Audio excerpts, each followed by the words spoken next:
So it's been a very long year, and a ton has happened.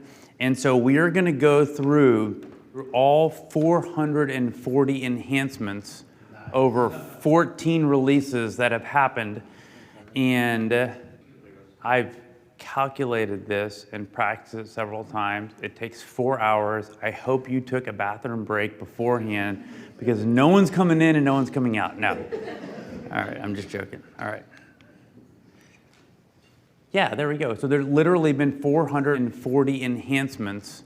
We release on a cycle that's anywhere between 5 to 8 weeks. It depends on a whole bunch of things, holidays and people's times off and natural cycles of kind of getting units of work that make a ton of sense. And it is an amazing amount of work to do one release. I don't know if I had any appreciation for that as a person that didn't know anything about software beforehand, but there is the design phase, then there's this interface between design and development where the kind of conversations occur, then requirements get drawn up, and then there's coding, and then there's code review, and then it goes through this intense testing phase, and then there is this regression testing phase that happens where we make sure we didn't break anything else, and to try to figure that out for essentially 80 different products. And when I say that,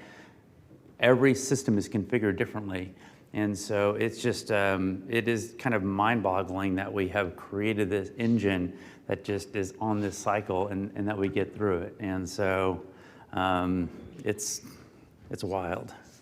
All right, so before we get into that, I want to talk a little bit about tool, platform, and ecosystem.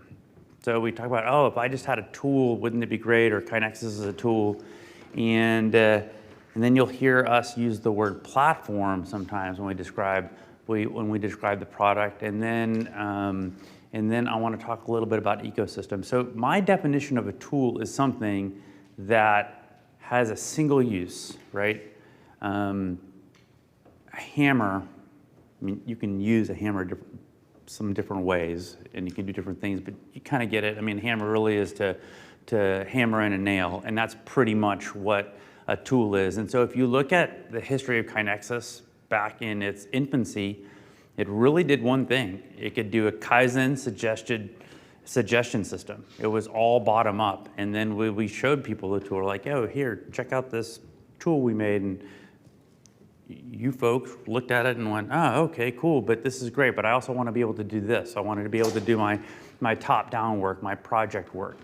And so we added that work, and then we added strategy work and alignment, and we kept adding and adding to the platform, because essentially a platform we look at as a system in which you can create the exact experience of what you want to try to do.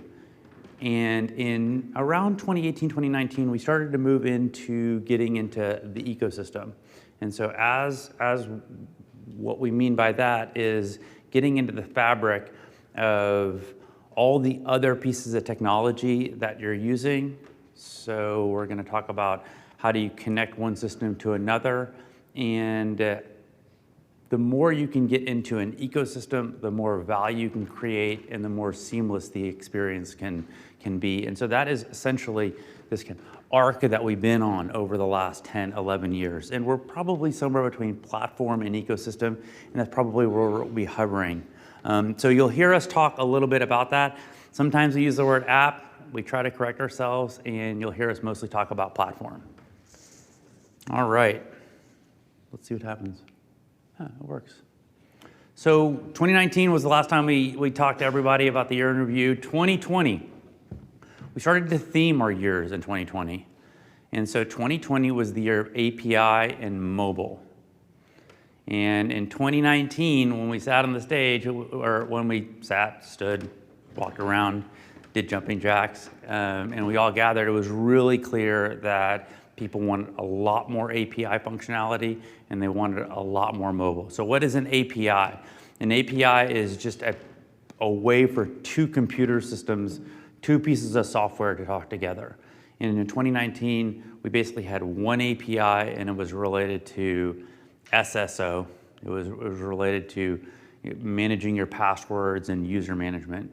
Over 2020, every single release, we were releasing more and more APIs. And so now, for our entire database structure, there is the ability to build an API adapter into every single part of KaiNexus. And keep in mind that your IT team would need to build that API adapter, but we have the ability to grant access to that database via the JSON format. And I'm not aware of any part of the application that you can't connect an API to.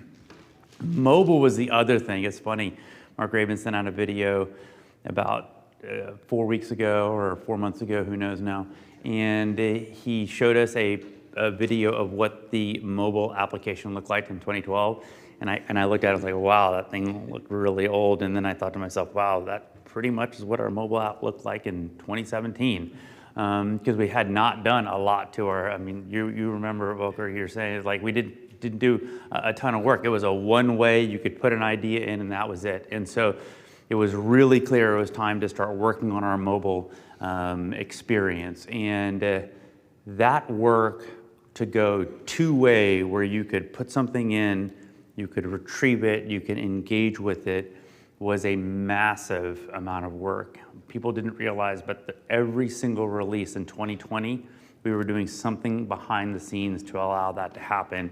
And now we have a completely two-way functional mobile experience. And so that was the year, the themes of 2020, and that was just a fraction of what we did. We did a ton of enhancements to charts, reports, chart history, single field editing, PDF cards, boards, notifications, enhancements, board management. We were talking about the board management being able to see. We've actually added more to that functionality, but 2020 was the year that it initially came out. There was a ton of things that we released in 2020. And then 2021 came around, and it was pretty clear that the themes that we needed to work on was nudge and scale. So what do we mean by nudge? Who here has read the book Nudge by Thaler and Sunstein? I had to write the name down because I was gonna, yes, no, Nudge? Highly recommend the book. It is a great cognitive science book. Is that a way you would describe it? Cognitive science, behavioral science. And it basically means, how do you change people's behaviors by pushing them along? And the main manifestation of that in KaiNexus that you can touch and feel is badges. And it is absolutely amazing what badges and streaks will do to your behavior, because it's affected me, because I'm not losing my notification streak ever again. And so a lot of the other work regarding nudge is really just making the system simpler and to push people along workflow. Scale, there was just a ton of work in going from organizations that we were supporting 100, 200, 300 people using the system, to now we have organizations that have thousands, and there were several that were sitting up here talking. We have organizations over 10,000 users in the system. The types of things that we needed to build to be able to support that was pretty extensive. We really focused on that in 2021. It included multi-language enhancements. So a lot of y'all I've talked to have not been aware that we've been, one, we even had the feature, but two, that we've been literally every release that's come out, we've been expanding our functionality there.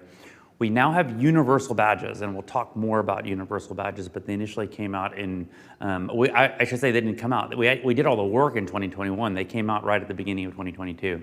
A ton of import and export enhancements, multi-group. We have servers now in the EU, in Saudi Arabia. It's crazy. We have different releases per the week as they come out. Tons of badge enhancements in board and admin timeline.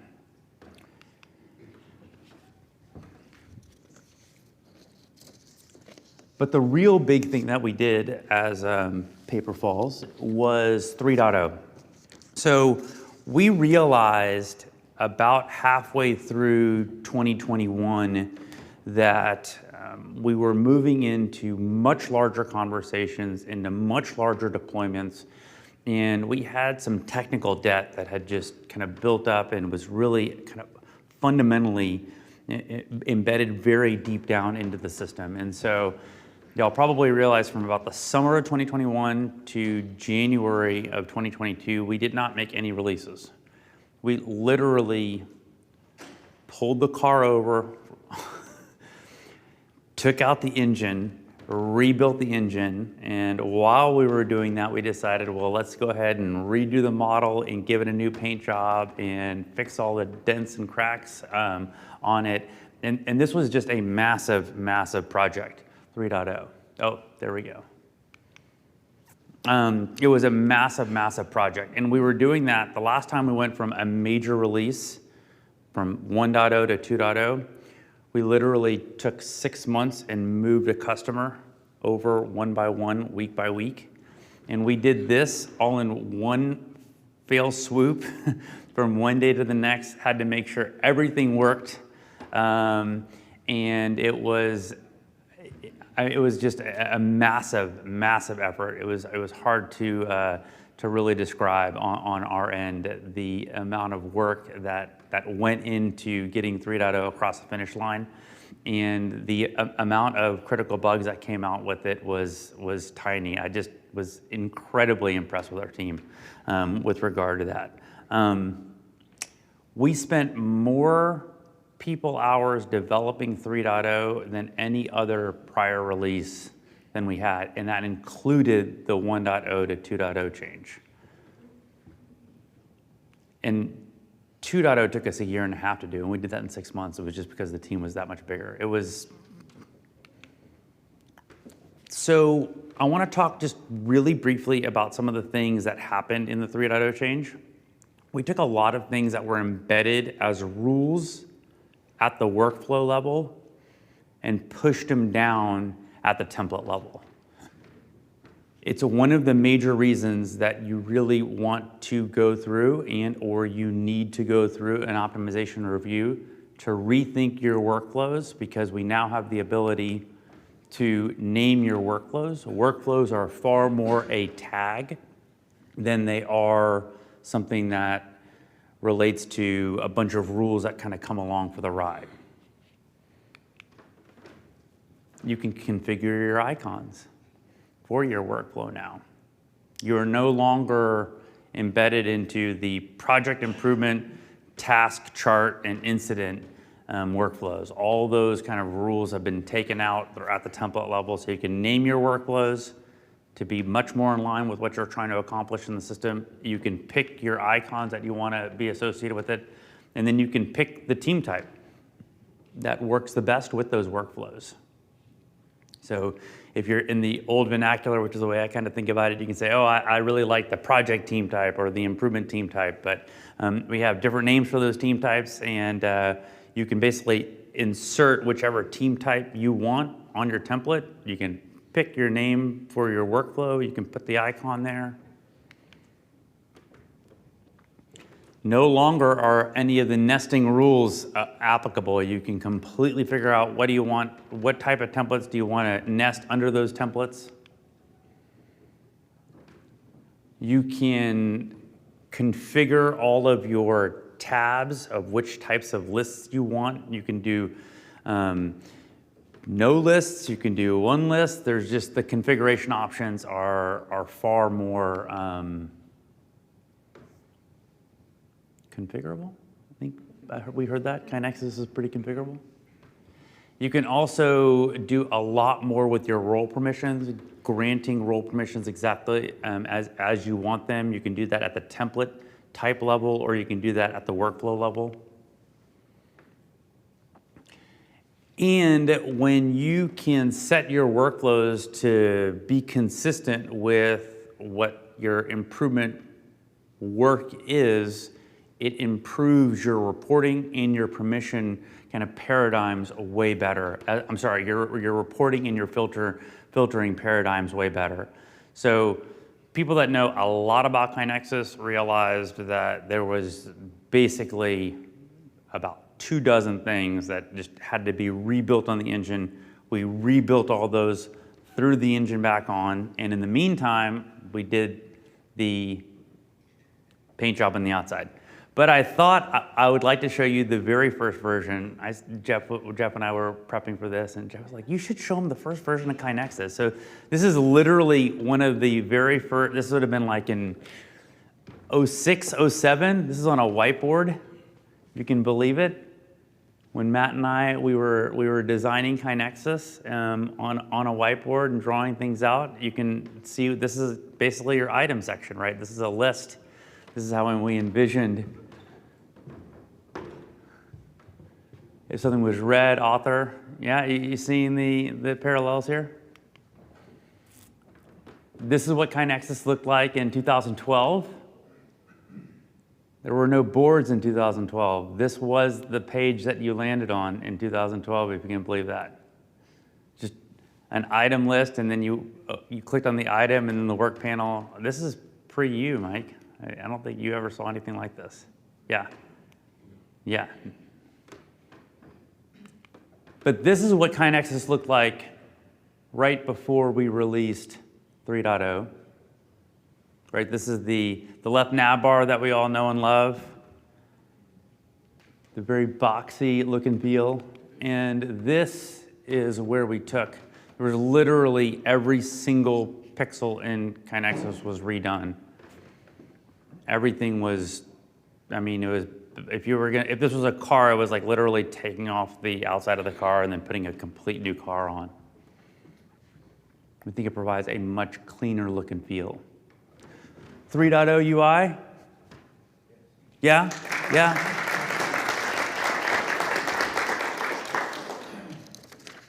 All right, so I'm going to talk about 2 features that we released since 3.0 came out, and then we're going to bring Kate up. You're right over there. Perfect. Excellent. So first feature is universal badges. So we have built badges that if you want turned on can just be turned on in your instance. You do not need to have custom badges. We've designed about 12 different badges, and they are, I like to think of them more like gamification type of actions, things like have you logged in, have you submitted things, have you cleared your notifications? And I'm telling you, the behavioral change of this really works. So if you have not talked to your CSM about turning these on yet, I would highly recommend doing it. That's universal badges, different than custom badges. Custom badges is a module, and people are mostly using them for certifications or kind of identifying what people can and can't do in the system a little bit more. But universal badges, highly recommend. And then the second thing is calendar integration. If you want your KaiNexus dates to show up in your calendar now, you can do that. If you have not figured out how to do that, go to the KaiNexpert table. We can show you here, or just ask one of us. We'll show you how that's done. Cade, shall we do a live demo? Let's do it. All right. So we have never done a live demo before at a user conference. I'm just throwing that out. And so, of course, it's not going to work. I'm just joking. All right, guys. So this is the fun part. This is I love showing the new functionality we've been working on over the recent past. Tomorrow we're going to get into some of the stuff that's upcoming. But everything we're going to go over today is features and functionality that is currently available in the platform. So if you go over anything here that you're curious in, talk to your CSM, go to the KaiNexpert table. We'll be glad to talk over this in a little more depth with you and help you get it up and running in your system if you choose. We have a number of items to get through here, so let's jump into it because I know time's running quickly. So the first area we're going to cover is in reports. So with the introduction of 3.0, we had to temporarily get rid of our status bars here. So these are the horizontal bars you see here. They used to be tied to the 5 available workflows in KaiNexus that were not customizable pre 3.0.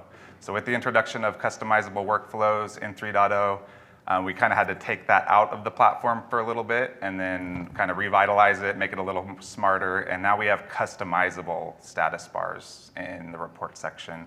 So what you see now is at the top, you're always going to have an all status bar. That's all of your items in the system, regardless of workflow, template type. It's a full list of all the items in the system. Beyond that, you can customize what you see here. So if you've introduced 3 custom workflows or just 1 custom workflow, you can introduce a status bar at the workflow level. So I have a workflow in here called improvement, and I've enabled the status bar for that workflow. And then beyond that, you can choose which templates you want to have a status bar as well. So you can have as many or as few status bars as you like here. You pick what's most relevant, what your users want to see, and you can decide what's actually shown here. Anything to add to that, Greg? No, I think it's a great way to, we essentially simplified that experience because it was, you had to have them before. Sometimes they didn't really quite make sense. Yep. And so now you can really kind of dial that down to the exact workflows and or templates that make sense. Yep. So, and on the note of templates, real quick, we did recently add a template quick filter. We did not have that before. We were hitting ourselves on the head. Why isn't that available? Oftentimes you want to quickly filter the entire report section down to a specific item template. So that is now available here in reports. You can choose from your specific templates. We have also recently introduced the ability to define a fiscal year. So prior, you were limited to a calendar year. That's all you had. We have a lot of customers who do run a fiscal year that's separate from the calendar year. So if you do want to enable a fiscal year, talk to your CSM. We do need to configure that on the back end, but once that is configured, you'll notice a whole nother bucket of filters here in various areas of the platform. So for instance, once you do have a fiscal year configured, you'll see all of these new fiscal options shown at the bottom. You'll see the options you expect here. If you're running a fiscal year, you probably see these buckets in other applications as well. You have your month to date, quarter to date, year to date, et cetera. And those are available here in report section. They're also available in the item filter anytime you're dealing with dates.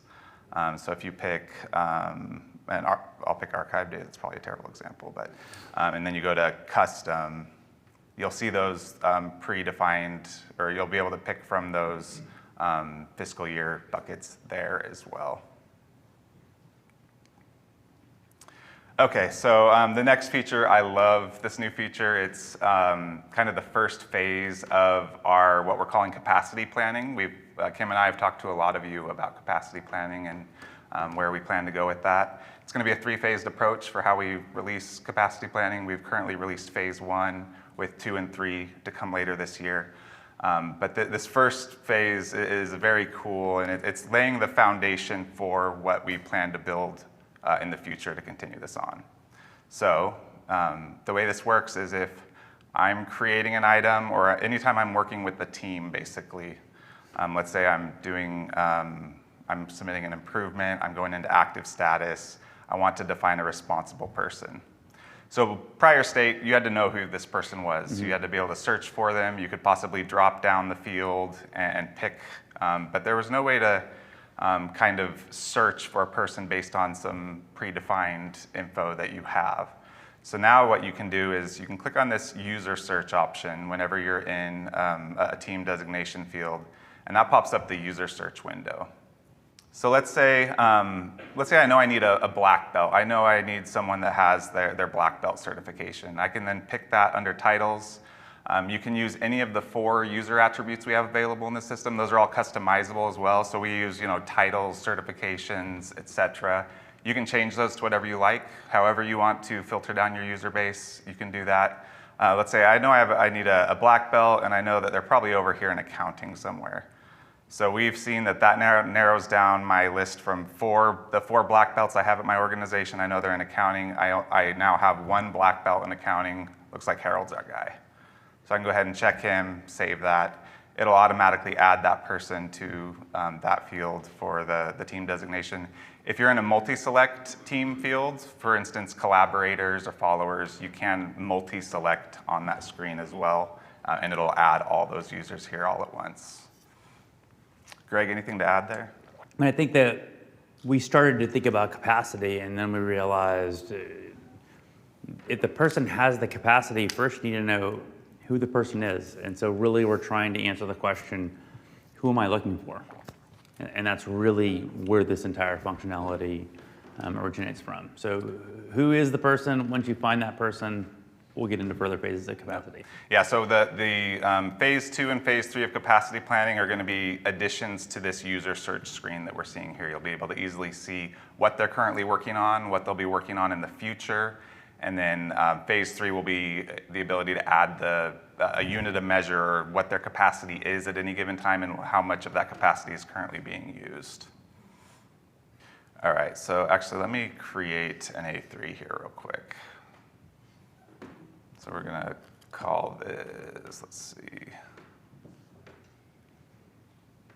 say identify cause of long wait times. I am not a Mac person, so I feel like I'm typing left-handed. Okay, let me just get this in here real quick. Nice HTML editor.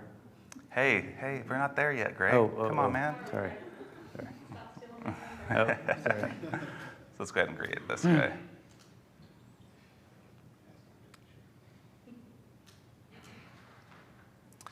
So a lot of people, or a lot of you customers who have expressed concerns around, especially our advanced ROI customers, just the difficulty that it can be when entering your target forecast and actual impacts, especially when you're dealing with a custom schedule or you're reporting monthly impact over time on an item. You potentially could have to rebuild that same custom impact 3 different times, which we know is not ideal. So let's go ahead and we'll go ahead and submit a target impact on this of cost savings. We'll say it's a recurring $500 a day, and then we'll save that.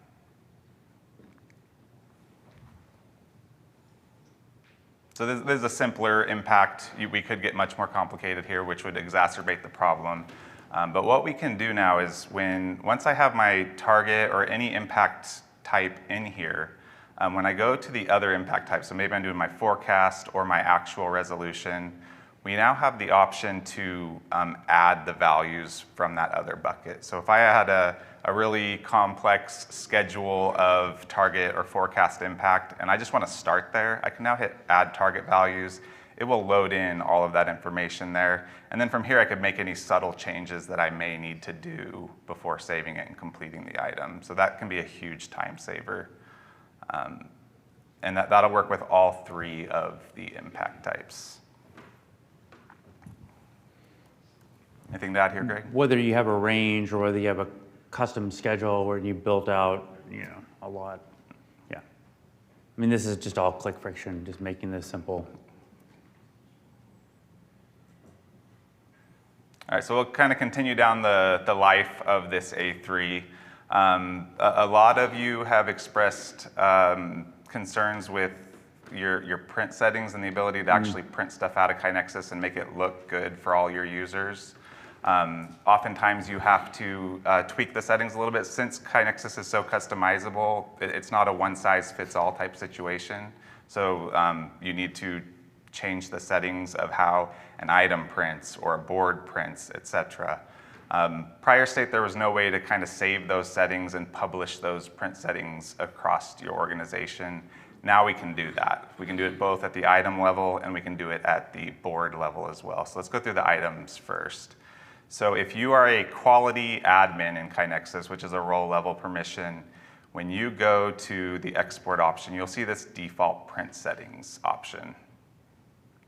So in here, you can define what the default settings for this item type are. So I'm currently in an A3, but if you had an A3 and a DMAIC and a PDCA, you could define different print settings for all of those different template or item types. So being a quality admin coming in here saving, you can obviously define the scale, the page size, the orientation. We've also added the ability to define which tabs are included on that printout, which is a brand new functionality. It used to be very limited what you could include or exclude here. You now have full control. And you also have your preview option here. So you can play with the settings here. You can hit preview. It'll quickly pop up a preview and show you how it's going to look. You can come back, tweak some more. Ultimately, when you get to where you want to be, you can save those. That will then save to this template type. So anyone who goes to print from this at this point will get those print settings that you've established. So if I go to print save PDF here, it's going to default to the default settings. If they would like to change this particular print, they could go to custom and change those. But this allows you to get a good layout for an item type, a board, publish that out, and then that's kind of just the default behavior for your users, and it should be a seamless experience for them. So significantly simplifying that print screen for the vast majority of people once you figure out the exact way you want people to be PDFing or printing. Yeah, once those are set, they shouldn't even see print settings unless they want to. So, while we're on that topic, we don't have the same paradigm on boards that we do on items. It's if you're a board editor, if you have edit permissions to a board, you can set the default print settings for that board. So if you go to actions here. Anyone ever print a board? Yeah. So if you go to actions here, go to edit board, there's a new section here called default print settings. So it's right here. Pretty similar settings to the item type. You have your included cards instead of panels because it's a bit of a different paradigm. You have your preview option here. And if you save settings here, this will be just for this specific board. Again, boards are so customizable. One size does not fit all. You're going to print different cards and different scales and whatnot on different boards. So you can set those per board. All right, enough with print settings. Let's move on to another area. What I wanted to cover next is some reporting enhancements. So we have now introduced an impact by, we've introduced bowling view on our various impact by reports. So that includes impact by item, impact by location, impact by person, attribute, etc. We found that the bowling view is a very visually powerful indication of how an item, a person, a location is doing. And it goes off of the impact that's being reported, the target, the forecast, and the actual. So let me go ahead and expand this card on this board here, and we'll get a better visual. So on this report here, we were on impact by item. We now have this new bowling option. So you're used to seeing list, you're used to seeing graph, those have been here. But we now have bowling as well. And you have a lot of customization options here. You can decide which of the 3 impact types you want to show, so target, forecast, and actual. And then you can define what the actual is being compared to for its color indication. So you can pick whether it's looking at the target or the forecast. So currently I'm referencing the target, which is 100,000. I'm at 125,000. I'm beyond my target, so I'm green. But you'll notice that I'm under my forecast. So if I toggle this over to forecast, we know that we're under forecast, and it will turn red for that visual indication. Another awesome new feature in reports is ROI. So we have the ability to report on ROI. We used a rather industry standard calculation for ROI. It's essentially financial impact minus investment divided by the investment. So on this item, we essentially made 180% of our investment, returning in an 80% ROI. We don't have time to go through the intricacies here. You definitely want to look at this with your CSM and decide how you want to deploy it. You can't just report ROI globally because not all items report investment, and that can be. You'll get some pretty large numbers here if you're not set correctly. All right, one of my favorite new features. We'll move on from reporting now. It's been requested over the years, and I've been trying to get this in for a very long time, that you don't always want the same view for your card type versus when the expanded view. When you expand a card, You have a lot more screen real estate when you expand a card, and you may be looking for more detailed information once you expand a card. If you go and edit the view of a card, you now have the ability to define the default expanded view.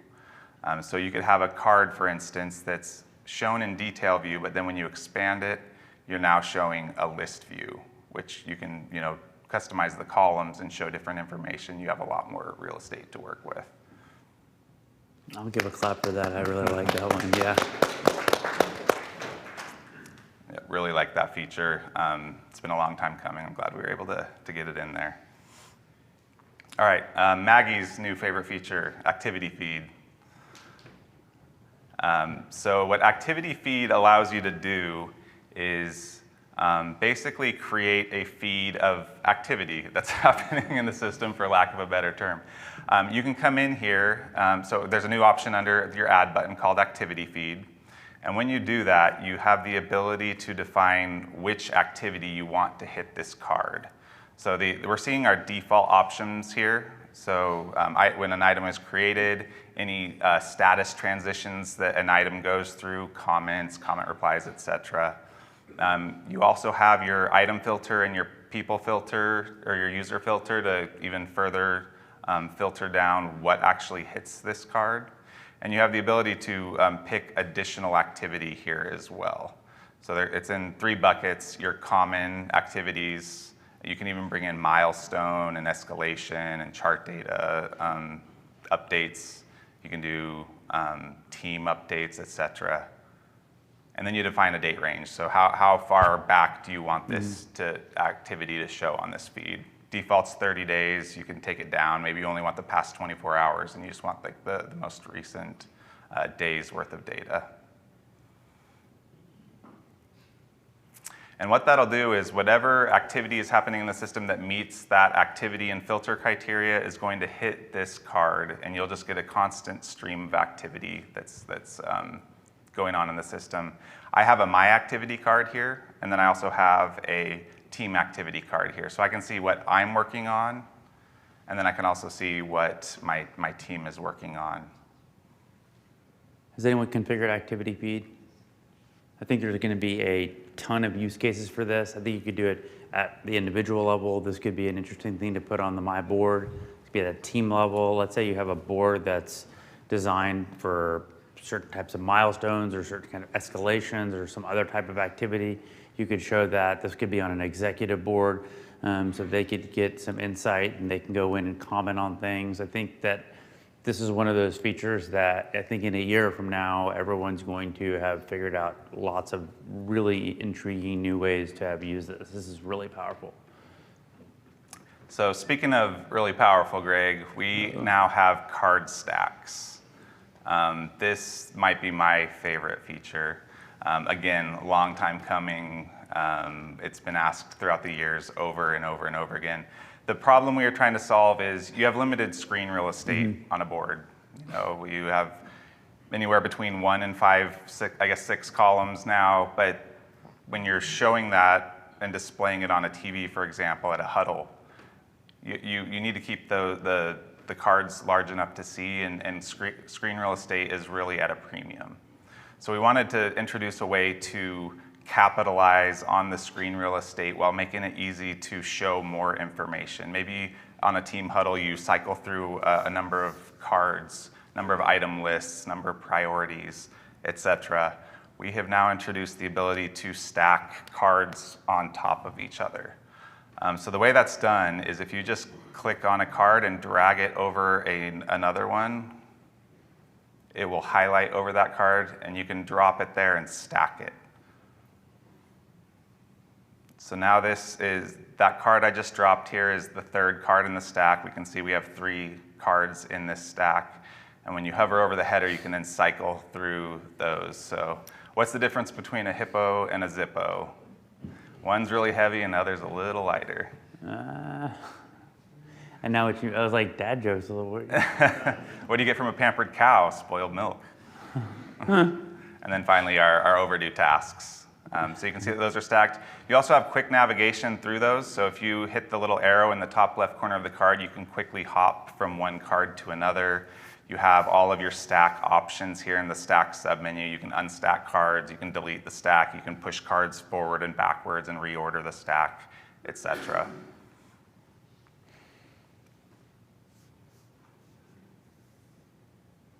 Bring that back over here. Yay, stack cards. Love stacks. So I know we're quickly running out of time here. There is one other thing I want to show with stacks that's really powerful. The main use case that we kept in mind here is a shared huddle board. Shared huddle boards often have some kind of announcements card in the top left that are specific to the team. Let's say we have 10 teams that are huddling and sharing this same huddle board. There was no good way to give each team the ability to display unique information for their team. You had to generate 10 huddle boards 10 different for the boards. 10 different So teams. if you wanted to make a change to that board, you had to go do it 10 times, right? Yep. So what we have done here, and pull in your CSM if you need some help here, but you can go to the permission of a card, and you can define a location for that card. So my first card is in Team A, my second card is in Team B, and what that does is when I pick a location in my location picker, wrong one, it will filter that stack down to only those cards that meet that location criteria. For instance, if I choose Team A, I get my first terrible joke here, my first terrible dad joke. And you'll see that it's no longer a stack because there's only one card being displayed there. If I select Team B, it's going to switch over to my other terrible dad joke, and they don't have access to that other card. So you could theoretically have 50 cards in a stack for 50 different teams. Each team going to that board will naturally go to their location, and they will only see the information relevant to their location. And you can grant just that person at the huddle board permission to change that one card, but not the entire board to mess up your beautiful board. So this is a great way to standardize a huddle board across multiple locations, but still grant permission to local leaders to. That's outstanding. Yeah. Or a strategy board. Yeah, there's the use cases between this activity feed and then the stack cards with locations that are, once y'all start getting your hands on it, it's going to be wild. All right, Greg, I got one more to go over today. Okay. So I'm so glad we're getting to all these tickets because we were looking at them in Jira and they've been in there for 5, 6 years. And it's just something that we've been wanting to get to and just never have. It took us a number of iterations to get to the point to be able to do this new functionality, but it's finally here. We have Kanban drag and drop. So I can. So you can take your items, you can go from new to planned. Then the information will obviously prompt you for the information it needs to go to that planned status. You can go from new to complete. You'll get a different screen to go to complete status. Really great here. It's something that took a lot of work, honestly. It seems simple and straightforward, but it probably took 6 different tickets to finally get to this point. Yeah. It is now here, and we're very excited to have it here. And that's what I had to show today. All right, let's go back to, and I'm going to wrap things up very briefly because Laura has given me the evil eye. But I do want to say that, again, that was just a fraction of what got released in the last 3 releases, the 3.0, .1, and .2. I'm not going to go through each one of these because I think Laura would kill me. But there was a ton also released. I'll tell you, certainly reading through the release notes and figuring out does the bullet make sense? And if you're questioning why did we do that, there was some underlying logic of why we did it. So that's a great topic to talk about the next time you're talking with your CSM to figure out. And you can, and we're just getting started. Yeah.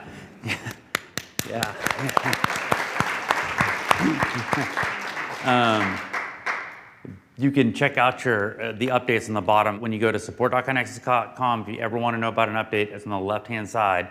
And you can take a look at the release notes of what was released. And there's probably 20 to 30, 40 enhancements that are released and there's a logic behind each one of the features to kind of figuring out if there's a configuration that needs to happen and if you can get value from it. It makes a lot of sense. I did want to call out a couple people that kind of make all this possible. And that is our amazing development team, our testers, and our product team. So please give a round. I mean,